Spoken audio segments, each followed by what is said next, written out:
Welcome to Samba Samba. Enjoy the video. You start by preparing the vehicle and tools so you can work efficiently. Heat softens vinyl and adhesive, so hold a heat gun about 6-8 inches away and move continuously. Aim for roughly 250 degrees F surface heat, not scorching. Once warm, lift an edge with a plastic scraper. Do not use metal.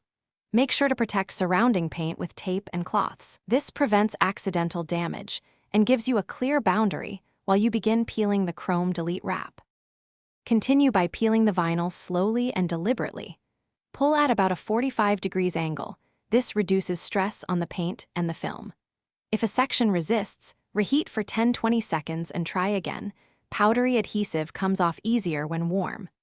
Once the film is removed, apply an automotive adhesive remover and wipe with a microfiber cloth, using a plastic razor for patches of residue. Make sure to stop and inspect the paint frequently so you can adjust technique if edges start to lift.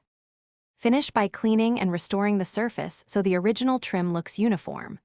Wash the area with mild soap, rinse, and dry, then use a clay bar to remove remaining contamination. If you see fine scratches or haze, polish with a fine-cut polish, and then apply wax or paint sealant to protect against UV and corrosion.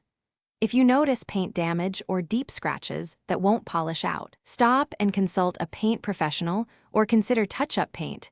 This prevents worsening the problem. Thanks for watching. Consider subscribing if we helped you.